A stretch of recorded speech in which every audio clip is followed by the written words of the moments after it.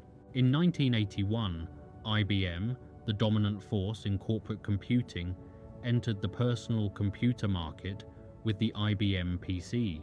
This machine was significant not just for its technical capabilities, but for what it represented: validation from the computing establishment that personal computers were serious tools worthy of business use. IBM made several strategic decisions that shaped the industry. Rather than using proprietary components throughout, they built the PC from readily available parts and published technical specifications openly. They chose to license the operating system, MS-DOS, from Microsoft rather than developing their own. These decisions, intended to get the product to market quickly, had the unintended consequence of enabling other manufacturers to create compatible clone computers. Within a few years, a vast ecosystem of IBM-compatible PCs emerged, creating a standard platform that software developers could target. This standardization accelerated software development and drove competition among hardware manufacturers, ultimately benefiting consumers through lower prices and greater choice. The IBM PC architecture became the dominant platform for personal computing, a position it maintains in various evolved forms to this day. While IBM-compatible PCs focused on business applications and technical users, Apple continued pursuing a different vision of what personal computing could be. In 1984, the company introduced the Macintosh, a computer that pioneered the use of a graphical user interface for mass-market machines. Rather than typing arcane commands at a text prompt, Macintosh users interacted with visual metaphors, windows, icons, menus, and a pointer controlled by a mouse.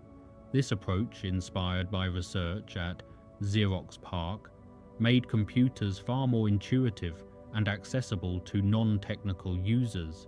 The Macintosh also popularized desktop publishing, combining its graphical interface with new laser printers to enable professional quality document production on personal computers. Though the Macintosh initially struggled to match the IBM PC's market share, it demonstrated that computers could be designed with ordinary users in mind, not just programmers and engineers. The graphical interface concepts it popularized would eventually be adopted across the industry, fundamentally changing how people interact with computers. As personal computers proliferated through the 1980s and into the 1990s, the challenge of connecting them together became increasingly important. The TCP/IP protocol suite, which had been developed for ARPANET and the growing Internet, became the standard for computer-to-computer communication. These protocols provided a common language that allowed different types of computers running different operating systems to communicate reliably across networks. TCP/IP's adoption was crucial for the Internet's growth, enabling scalable and interoperable connectivity across diverse devices. In the 1980s, most personal computers remained isolated or connected only to small local networks, but TCP/IP laid the groundwork for universal connectivity. By the early 1990s, as the Internet began opening to commercial and public use, TCP/IP ensured that all these different computers could join the same global network and communicate seamlessly.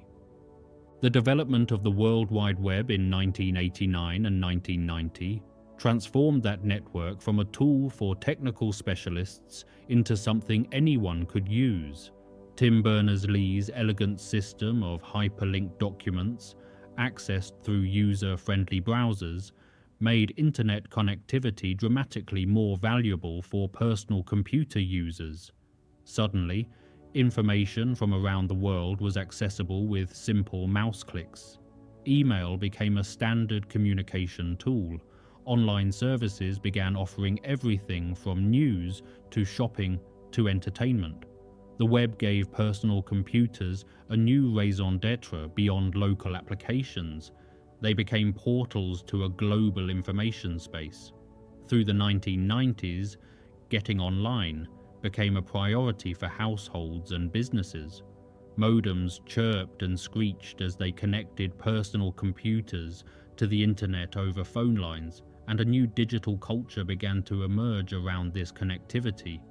Those early internet connections were painfully slow by modern standards, with dial-up modems offering speeds measured in mere thousands of bits per second.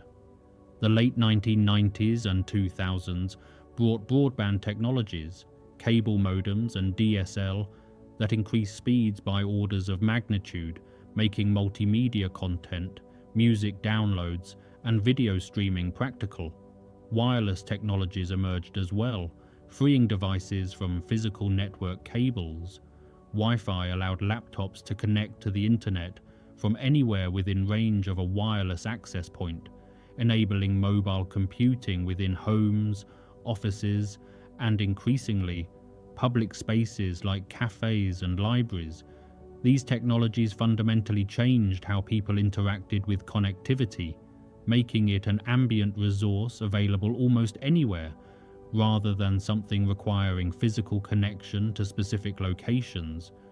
This ubiquitous connectivity enabled new patterns of work and life, from remote work to always-on communication. As the 2000s progressed, connectivity became increasingly mobile. Cellular networks evolved from simple voice communication to data services capable of supporting internet access. Laptops with wireless capabilities allowed computing on the go. But the true revolution in mobile connectivity came with smartphones, which transformed phones from simple communication devices into powerful pocket computers. Early attempts at smartphones existed through the 1990s and early 2000s, but the category truly exploded with devices that combined capable processors, intuitive touchscreen interfaces, and robust mobile internet connectivity. The IBM Simon, released in 1994, is often credited as the first smartphone, combining a mobile phone with a touchscreen and basic applications like email and calendar. Though primitive compared to modern devices, it demonstrated the concept of a converged device that could handle multiple functions. The rise of modern smartphones in the late 2000s, particularly with the introduction of devices like Apple's iPhone in 2007 and the subsequent proliferation of Android-based phones, fundamentally transformed personal connectivity. These weren't just phones that could access the internet, they were full-fledged computers that happened to include phone capabilities. Smartphones incorporated cameras that rivaled dedicated digital cameras, GPS receivers for navigation, accelerometers, and gyroscopes for motion sensing, and powerful processors capable of running sophisticated applications. The app ecosystem that grew around smartphones enabled these devices to serve countless purposes. They became music players, video game consoles, e-readers, remote controls, fitness trackers, mobile payment systems, and more. The phone in your pocket could guide you to unfamiliar destinations, let you video chat with people across the world, capture and instantly share photos and videos, provide access to millions of songs and thousands of movies, and run applications for virtually any purpose imaginable. This multiplication of smartphone capabilities was enabled by several parallel developments. Mobile networks evolved through successive generations: 3G, 4G, and now 5G, each offering dramatically faster data speeds and lower latency. This made it practical to use smartphones for data-intensive activities like streaming video or video calls. Cloud computing emerged as a new paradigm where data and applications didn't need to reside on the device itself, but could be accessed from remote servers. This meant your smartphone could have access to far more storage and processing power than its own hardware provided. Drawing on massive data centers connected via the internet, services like email, photos, documents, and even entire applications moved to the cloud, accessible from any device with an internet connection. This cloud-based approach meant you could start a task on your smartphone, continue it on your laptop, and finish it on a tablet, with all your data and settings synchronized seamlessly across devices. The Internet of Things extended connectivity beyond traditional computing devices to everyday objects. Thermostats, light bulbs, door locks, appliances, and countless other devices gained internet connectivity and computational capabilities. These smart devices could be monitored and controlled remotely via smartphone apps, could communicate with each other to coordinate behaviors, and could collect data about usage patterns and environmental conditions. The line between computers and other devices blurred as computational intelligence and network connectivity became embedded in nearly everything. This proliferation of connected devices created new possibilities, but also new challenges around security, privacy, and managing the complexity of these interconnected systems. The shift toward mobile ecosystems and cloud computing fundamentally changed how we think about personal devices.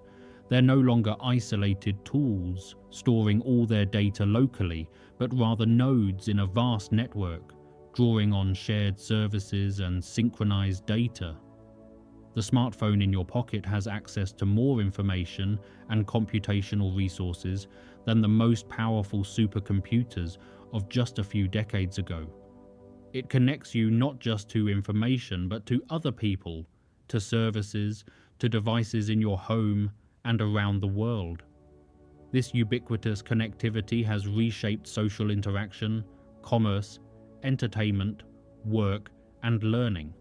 We navigate by GPS rather than paper maps, communicate by text and video call rather than letters and landline phones, shop online rather than visiting physical stores, stream music and video rather than buying physical media, and increasingly work from wherever we happen to be rather than being tied to specific office locations.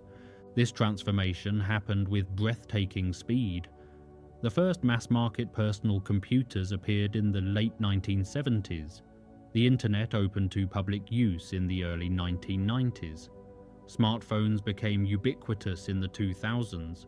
In the span of just 4 decades, we went from a world where computers were institutional tools used by specialists to one where billions of people carry powerful computers connected to a global network in their pockets, where computational intelligence is embedded in everyday objects, and where much of human knowledge and culture is accessible anywhere, anytime. The personal device revolution hasn't just changed what we can do. It has changed how we think, how we relate to information, how we maintain relationships, and how we experience the world. As we reflect on this journey while drifting towards sleep, we can appreciate how rapidly the landscape of human capability has been transformed by these technologies, how devices that would have seemed like science fiction to earlier generations have become so integral to daily life that we can barely remember how we functioned without them, and how this connectivity has woven a digital layer over the physical world, creating new possibilities and challenges that continue to evolve with each passing year. Data and artificial intelligence. In the digital age, data has become perhaps the most valuable resource on the planet, rivaling even oil in its economic and strategic importance. The scale of data creation in the modern world is almost incomprehensible. It is estimated that more than 2.5 quintillion bytes of data are created every single day. To put that staggering number in perspective, if you were to store that much data on standard DVDs, the stack would reach far beyond the moon. This torrent of data flows from countless sources. Every search query entered, every photo uploaded, every message sent, every transaction completed, every video streamed, every sensor reading from the billions of connected devices now embedded in our phones, homes, vehicles, cities, and industries. We live in an era of unprecedented information generation, where human activity and machine sensors continuously produce vast rivers of data flowing through networks and accumulating in massive data centers around the world. This data isn't just noise. It contains patterns, insights, and knowledge waiting to be extracted and understood. The existence of all this data has enabled the rise of artificial intelligence, which has progressed from theoretical curiosity to practical technology that touches nearly every aspect of modern life. The story of artificial intelligence begins in the 1950s, when pioneering computer scientists first began asking whether machines could think. In 1950, the brilliant British mathematician Alan Turing proposed what became known as the Turing test, a thought experiment about machine intelligence. Turing suggested that if a computer could engage in conversation indistinguishable from a human, we might reasonably consider it intelligent. This framing influenced early AI research, establishing the goal of creating machines that could exhibit human-like intelligence. The early researchers were optimistic, perhaps overly so, believing that human-level artificial intelligence might be achieved within a generation. They created programs that could prove mathematical theorems, play checkers, and engage in simple conversation, demonstrating that machines could perform tasks previously thought to require human intelligence. Among these early AI programs, ELIZA and the perceptron stand out as historically significant. ELIZA, created in the 1960s, was a simple program that could engage in text-based conversation by recognizing patterns in input and generating appropriate-seeming responses, often by turning statements into questions. Though primitive, ELIZA demonstrated that even simple pattern matching could create surprisingly convincing interactions, leading some users to attribute understanding to the program that it didn't actually possess. The perceptron, developed around the same time, was an early type of neural network, a system inspired by how neurons in the brain connect and process information. The perceptron could learn to classify inputs by adjusting connection weights based on feedback, representing one of the first practical learning machines. These early systems helped establish an important distinction in artificial intelligence between rule-based systems, where programmers explicitly code every behavior, and learning systems, which improve their performance through exposure to data and experience. The concept of machine learning emerged from this distinction in the 1950s, describing AI systems that could learn from data, rather than requiring explicit programming for every possible situation. Early machine learning systems were limited by available computing power and data, but the fundamental idea was powerful. Rather than trying to anticipate and program every rule and exception, create systems that could discover patterns and relationships by examining examples. As a simple illustration, rather than programming all the rules for recognizing handwritten digits, a machine learning system could examine thousands of examples of handwritten digits and learn to recognize the patterns that distinguish a 3 from an 8 or a 5 from a 6. This approach proved far more practical for many tasks than trying to explicitly program rules, especially for problems involving perception, pattern recognition, and dealing with messy, real-world data that doesn't follow neat, programmable rules. Through the latter decades of the 20th century, artificial intelligence experienced cycles of excitement and disappointment, periods dubbed AI winters, when progress stalled and funding dried up after over-promised capabilities failed to materialize. The limitations were often computational. The algorithms existed, but computers weren't powerful enough to run them effectively. Data was also limited. Machine learning systems need large amounts of training data to work well, and such data wasn't readily available in digitized form.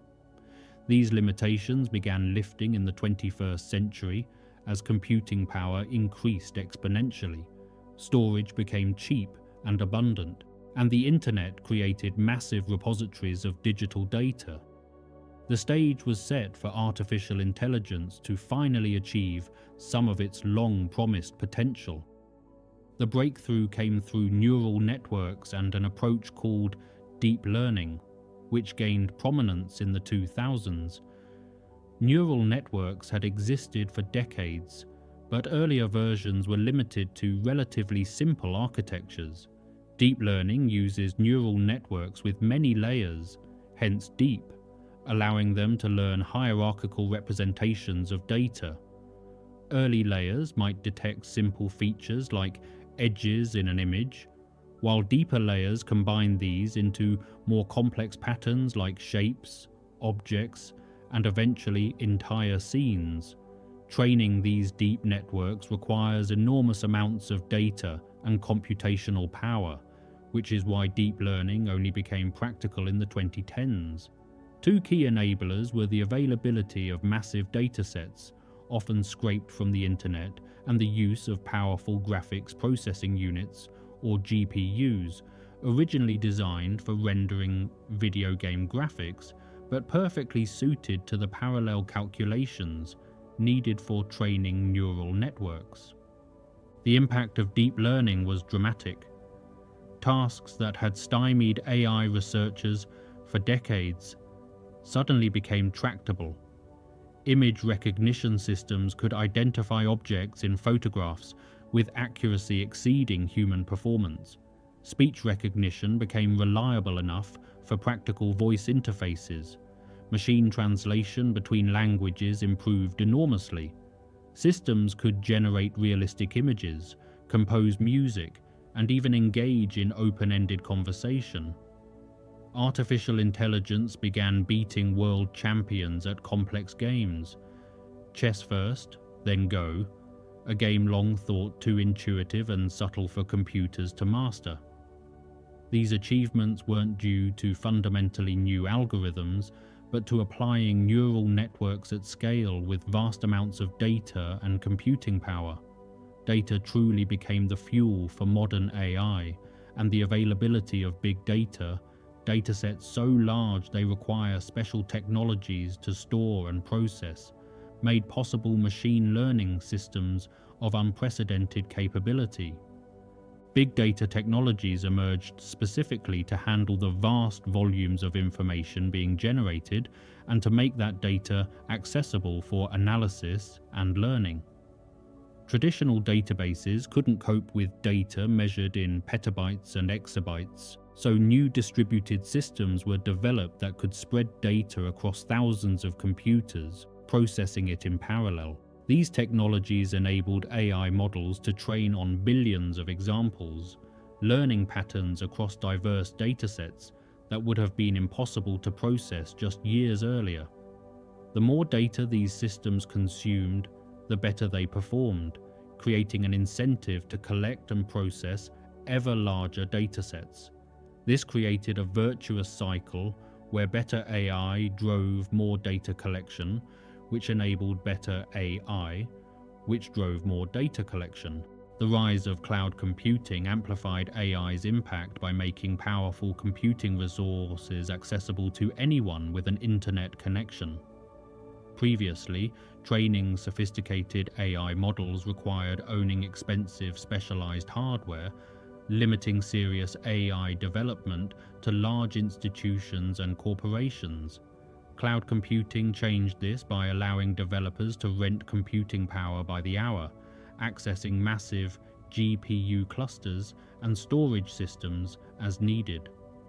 This democratized AI development, enabling startups and individual researchers to experiment with techniques that previously would have been financially out of reach. Cloud providers offered not just computing power but pre-trained models and AI development tools, lowering barriers to entry further. AI deployment also became simpler.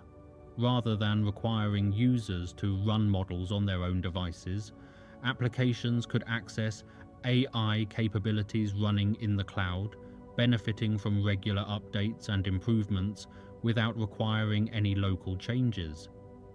As AI systems became more capable and began making consequential decisions affecting people's lives, concerns about privacy, ethics, and bias grew.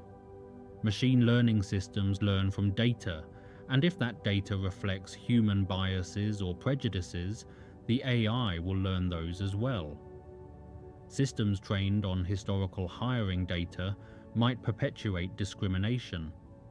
Facial recognition systems trained primarily on certain demographic groups might perform poorly on others.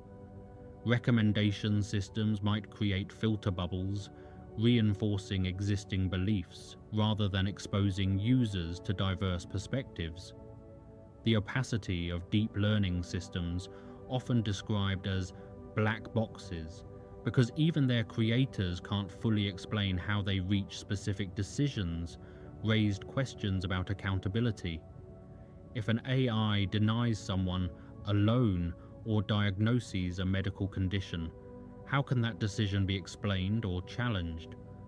These concerns prompted calls for responsible AI development, for transparency in how systems work and what data they train on, and for regulation to ensure AI systems are fair, safe, and aligned with human values.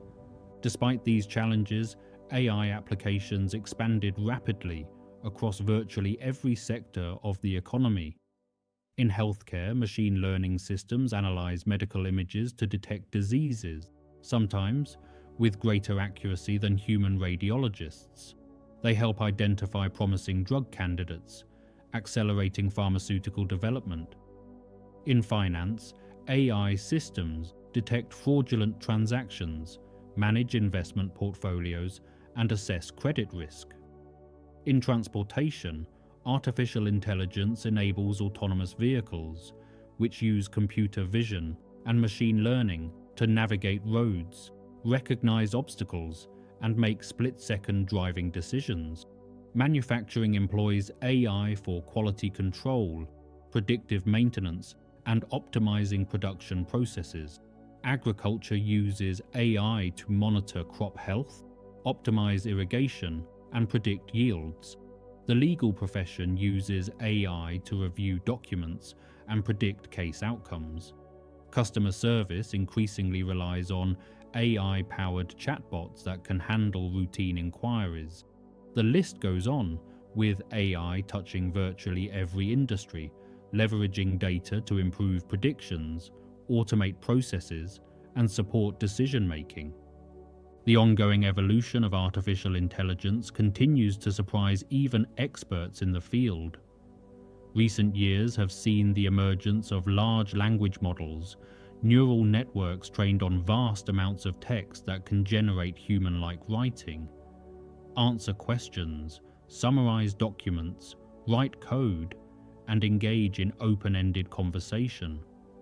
These systems demonstrate capabilities that seem to approach aspects of general intelligence, though debate continues about whether they truly understand or merely simulate understanding through sophisticated pattern matching. Multimodal systems that can work with text, images, audio, and other data types together represent another frontier, enabling AI that can generate images from text descriptions, answer questions about photographs, or create videos from scripts. These systems are transforming how information is generated and consumed, raising profound questions about creativity, authorship, and the nature of intelligence itself. As we reflect on this journey from early AI aspirations to today's data-driven systems, we can see how the digital explosion of recent decades created both the opportunity and the challenge of artificial intelligence. The vast amounts of data we generate daily provide the raw material for machine learning, while advances in algorithms and computing power provide the tools to extract insights and capabilities from that data.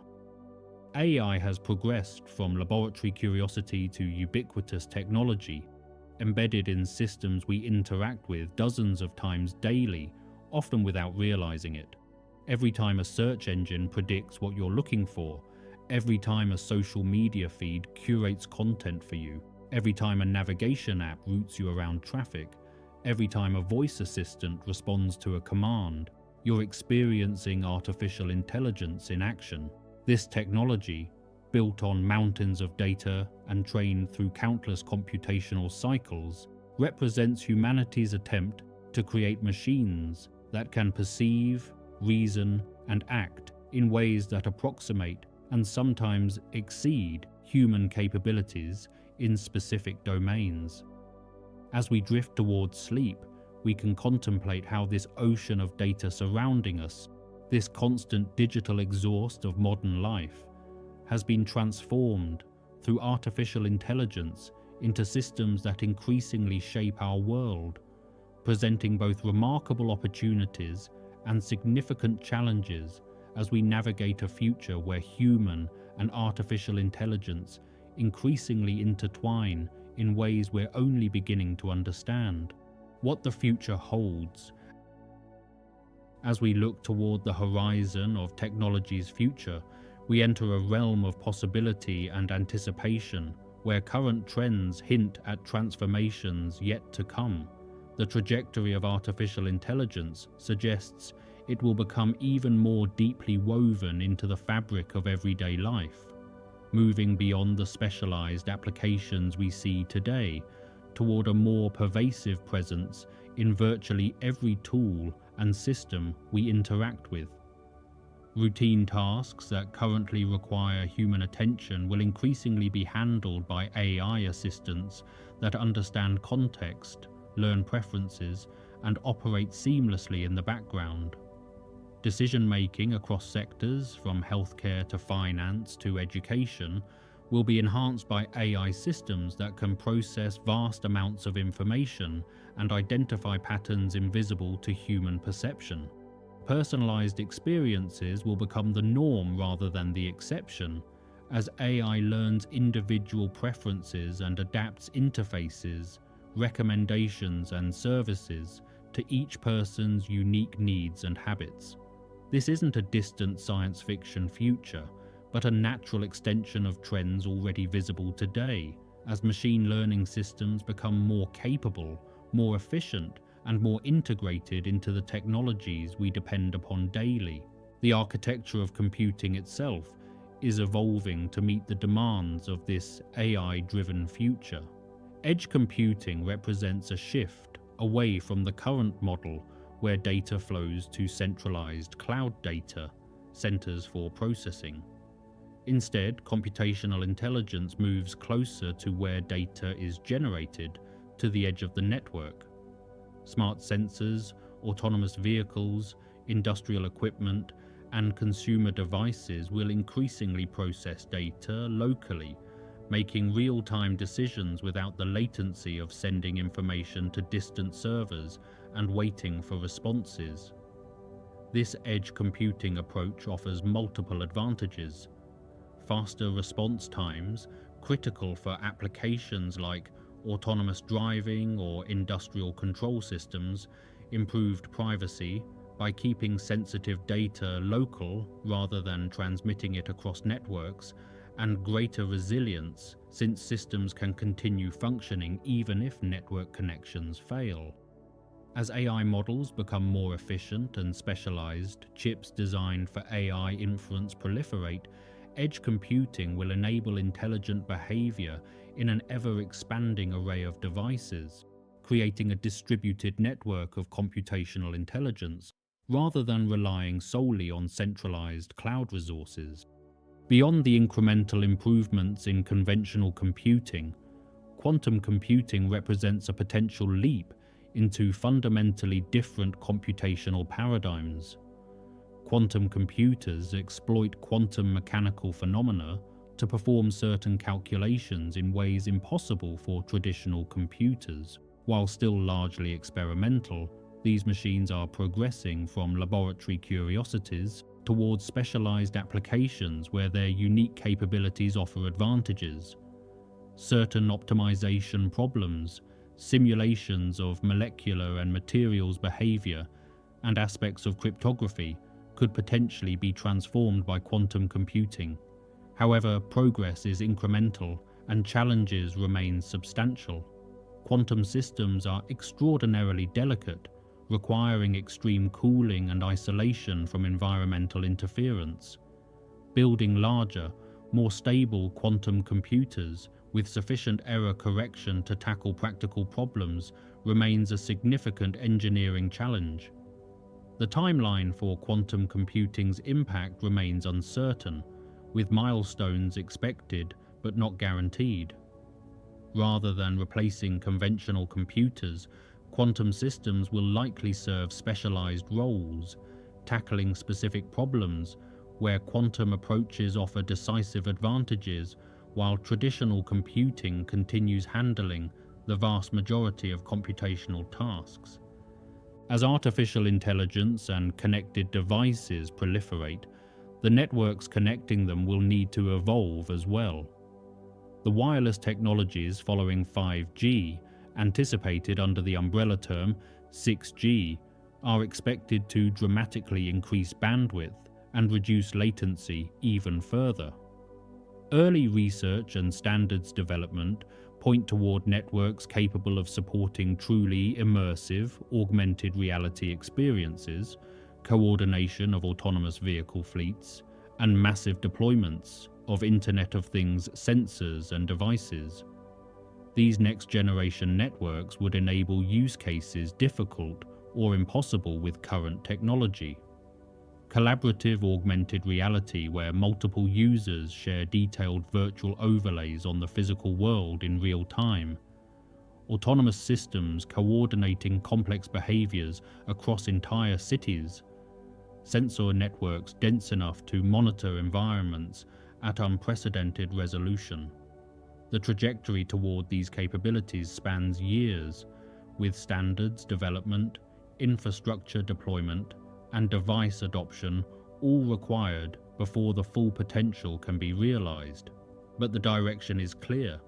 Wireless connectivity will continue becoming faster, more responsive, and more capable of supporting the dense networks of intelligent devices that increasingly populate our world. The architecture of the internet itself may evolve as well, with concepts around decentralization and what some call Web 3 potentially influencing how data, identity, and digital assets are managed online. These ideas challenge the current model where large platforms centrally control user data and digital interactions, proposing instead distributed systems where individuals have greater control and ownership. Blockchain and related technologies offer mechanisms for decentralized record-keeping, digital scarcity, and verifiable ownership without central authorities. However, mainstream adoption remains uneven, and many questions about scalability, usability, and governance remain unresolved. Regulatory contexts continue evolving as governments grapple with how to approach these technologies. Rather than expecting immediate, sweeping changes, the coming years will likely see continued experimentation, niche applications finding success, and gradual influence on how some aspects of digital systems are architected, even as most internet usage continues following current paradigms. Extended reality technologies, encompassing augmented reality, virtual reality, and mixed reality, will anchor new ways of working, learning, and collaborating. These technologies overlay digital information on the physical world or create entirely virtual environments, enabling experiences impossible in either realm alone.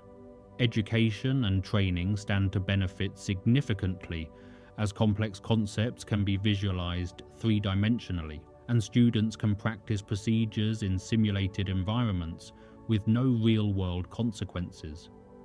Design and engineering workflows will incorporate extended reality, allowing creators to manipulate and evaluate three-dimensional models naturally. Remote collaboration will become more immersive, with participants feeling present together despite physical separation, manipulating shared virtual objects and spaces.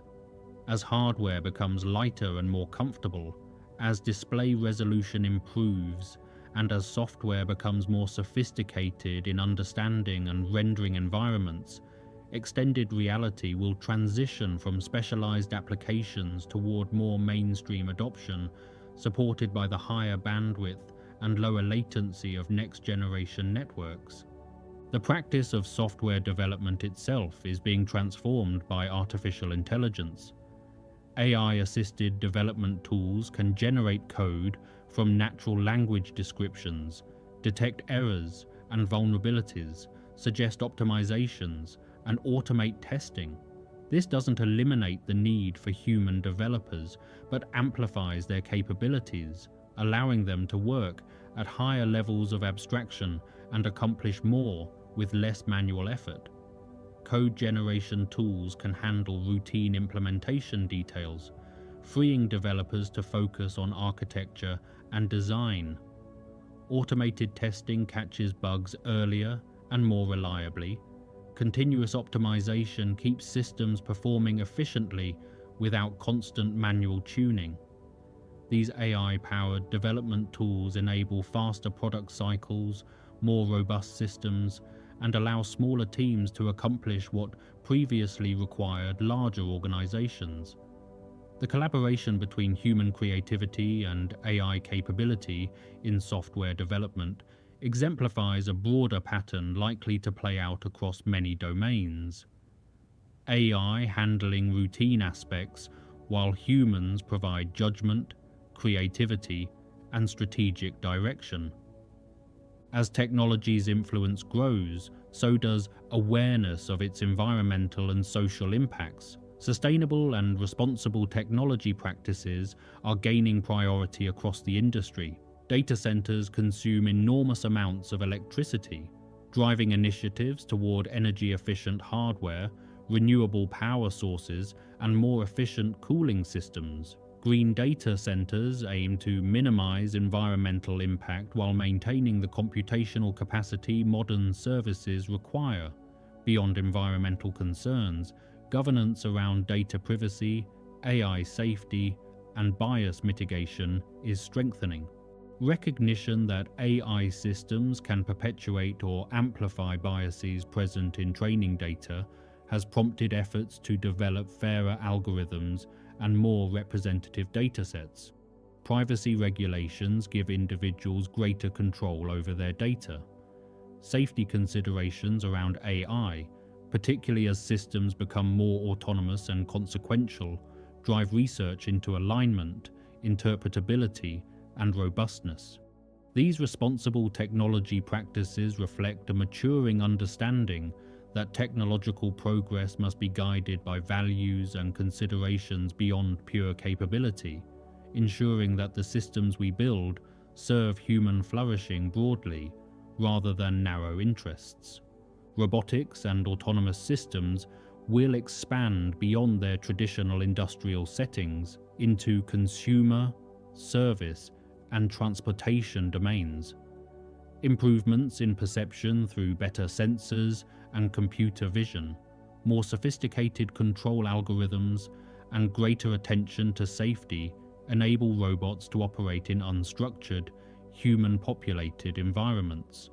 Delivery robots navigate sidewalks, service robots assist in healthcare and hospitality, and autonomous vehicles progress toward broader deployment.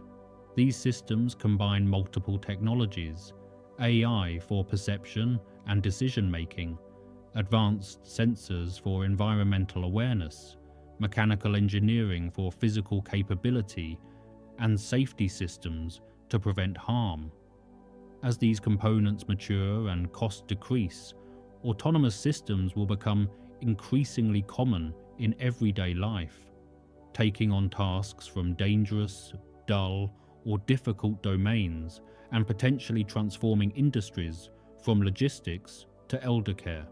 Finally, the concept of digital twins, virtual replicas of physical systems that mirror their real-world counterparts in real time, will find expanding applications across industries. A digital twin of a factory floor continuously updates with data from sensors, allowing operators to monitor operations, predict maintenance needs, and test optimizations virtually before implementing them physically.